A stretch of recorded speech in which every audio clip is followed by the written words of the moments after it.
child, are you listening? What we got here is that reckoning, and if it feels good, we'll do it again. See your way clear, that reckoning.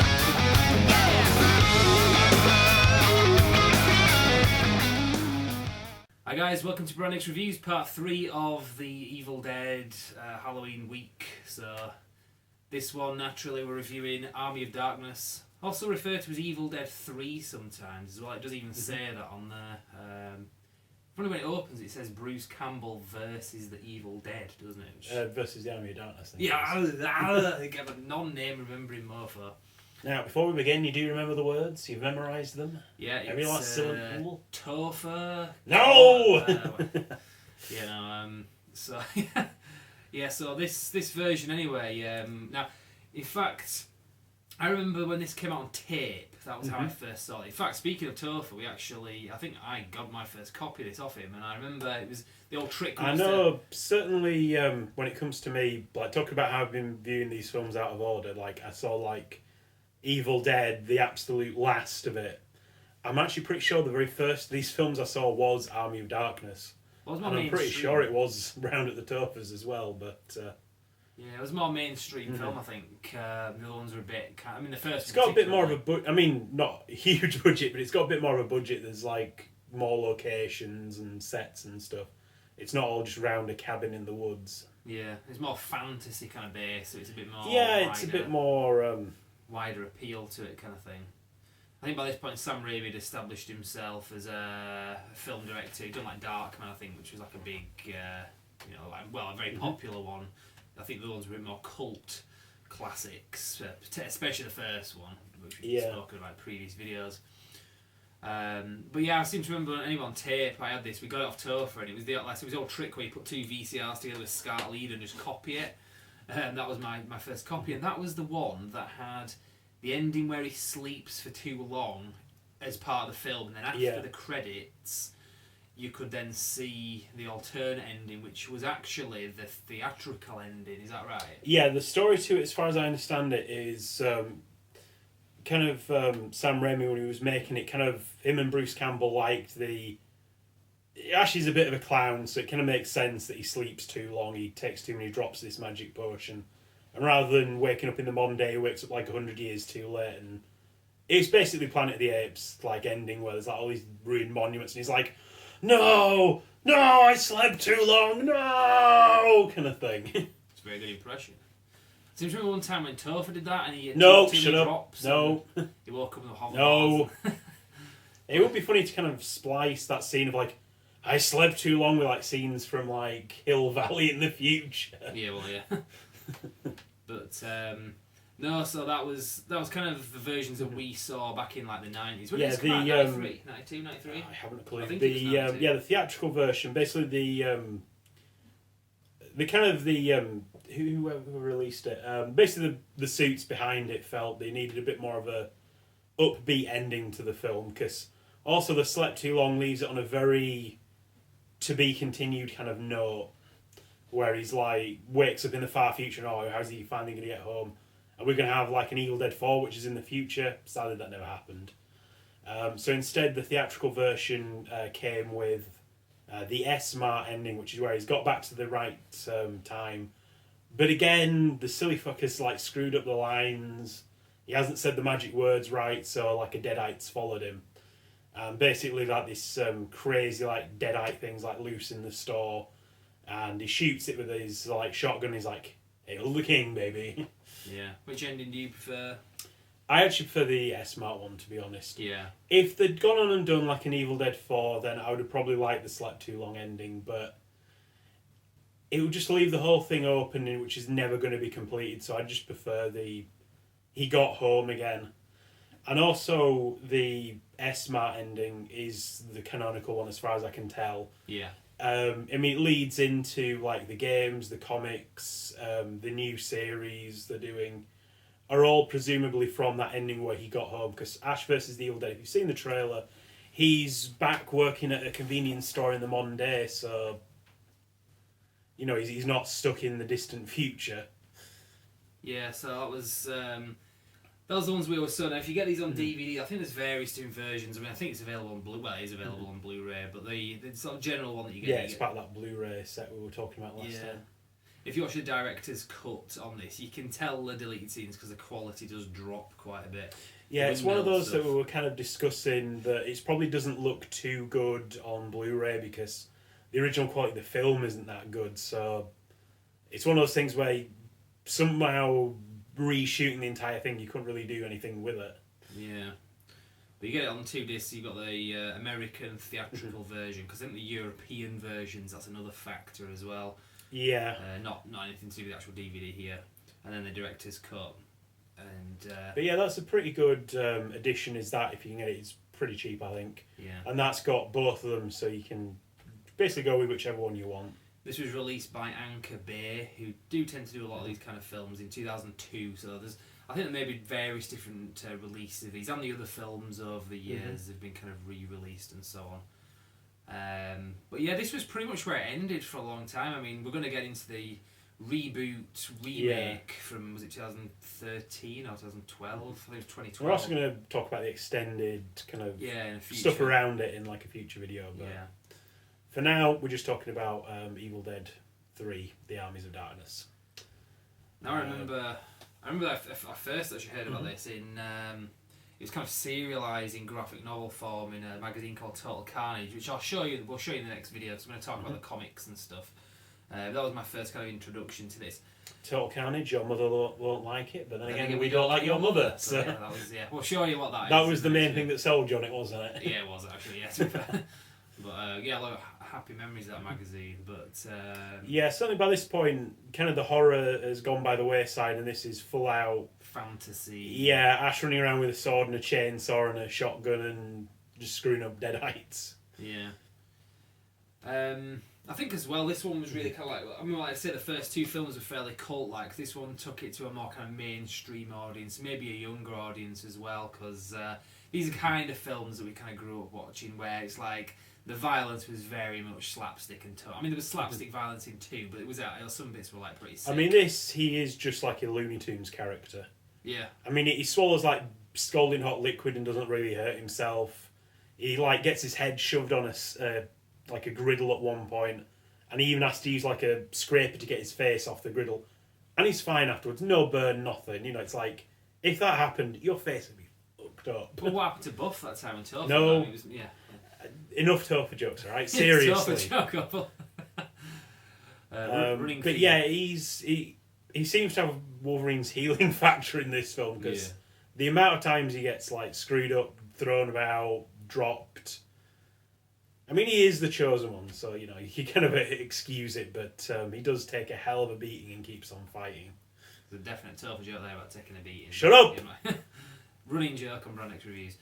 So yeah, what else is there really to say about this? I mean, I think in the other videos we talked about the character himself. It's kind of kind of expands a bit. I mean, in this one, it's got a bit more of a villain, right? Because in the first 2, it's very much like an unseen presence.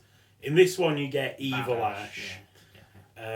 Who pretty much he kind of cuts up with a chainsaw at one point and kind of buries, so he comes back as like a messed up undead thing, which I think is partly so they didn't have to keep doing like split screen shots of like Ash and Bad Ash in the same scene. Yeah, because some of them you can very much tell how they did it, but it kind of works in a lot of ways, because again it's not done with somebody painting on a computer, it's done practical effects. A bit where he's got like the kind of Siamese twin thing going on. You can tell which shots are actually him and which one is like a mould of him.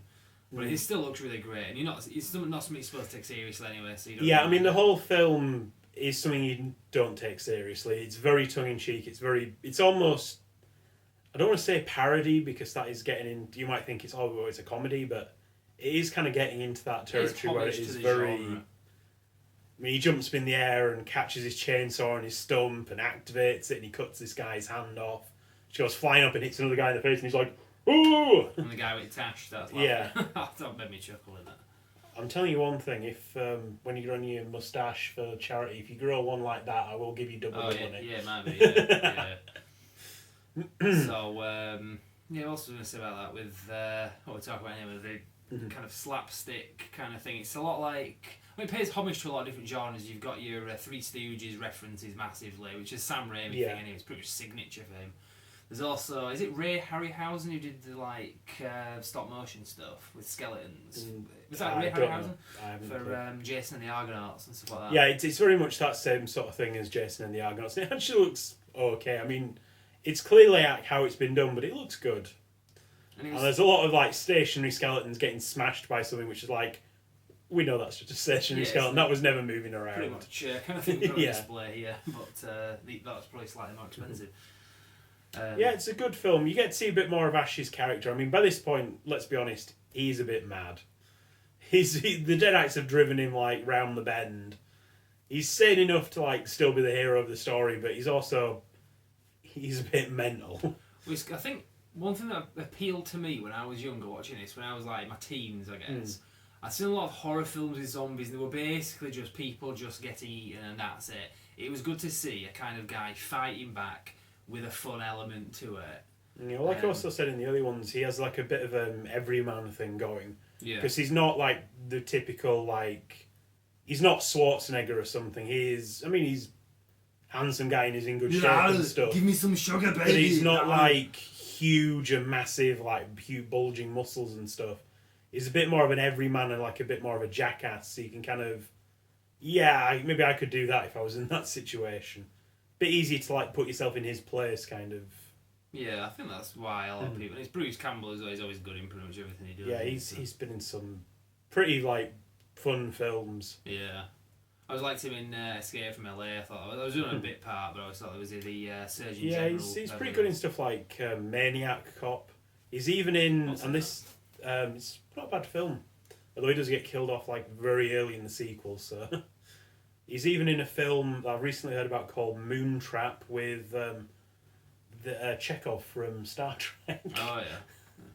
Which is a thing. It exists. It's what the hell. Though even weirder, the same company made another film with Mr. Miyagi and Worf. Oh God, Michael Dorn. Yeah, Michael Dorn and the guy who plays Mr. Miyagi in the Karate Kid. Called Mr. Miyagi from the Karate Kid. That's his name. Which is just how did this even happen? Are these Asylum films by any chance? I think they were the 80s, 90s equivalent. Yeah. But yeah, that's the kind of actor Bruce Campbell is. He's in a lot of B-list stuff. I mean, the main kind of mainstream stuff I've ever seen him in is something like Burn Notice, where he's Sam Axe. I think he was. I seem to remember him being in Ellen, which was a really funny sitcom in the 90s. I seem to remember him being in a couple of series of that at the most.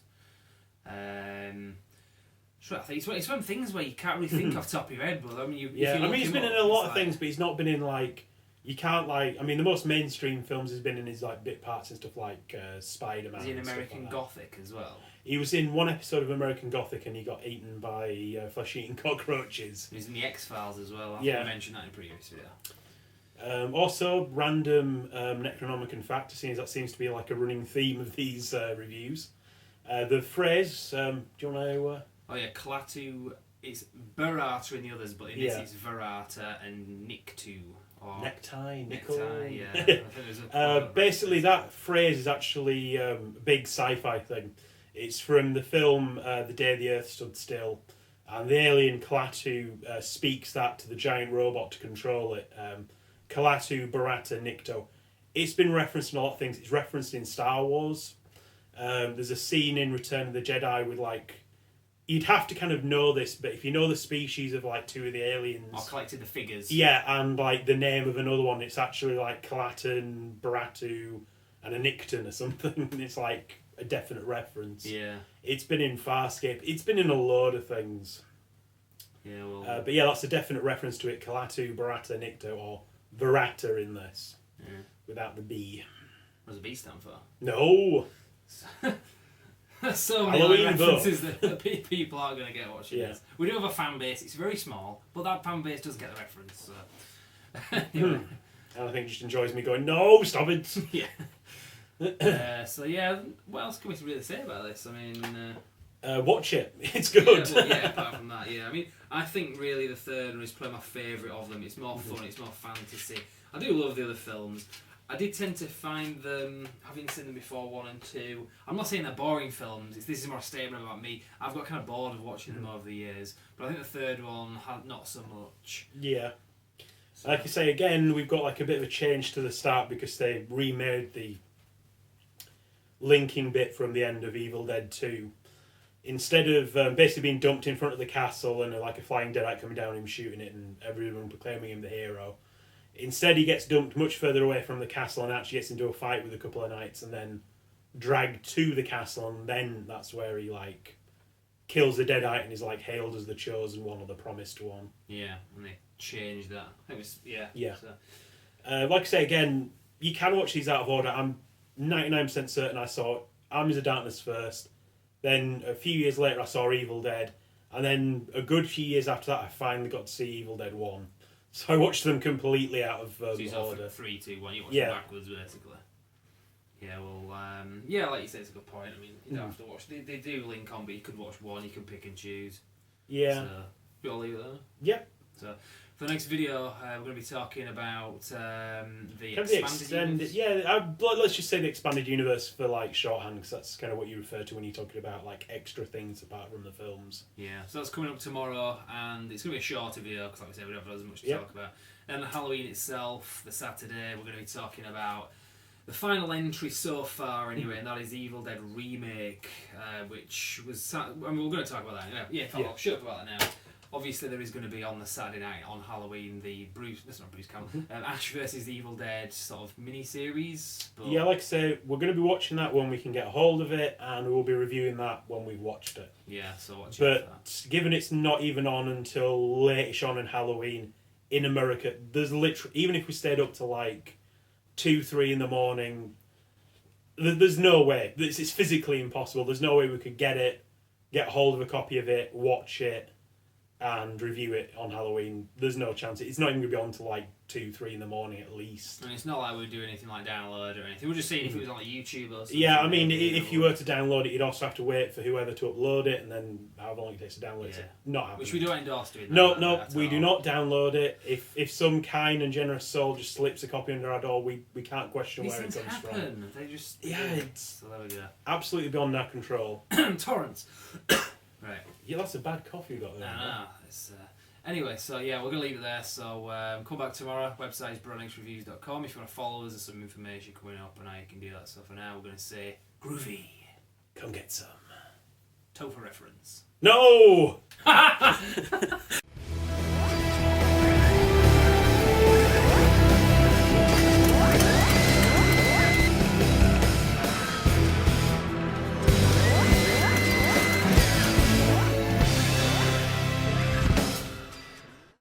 Hi guys, I hope you enjoyed the video. Just so you know, for more news, reviews and retrospectives, you can like our page on Facebook, simply called Brand X Reviews. But as well as that, you can also subscribe to us on YouTube via this video. You can also bookmark our website, which is brandxreviews.com, which is pretty much a central hub for everything that I've just mentioned. So check that out, and we will see you next time. Thank you very much.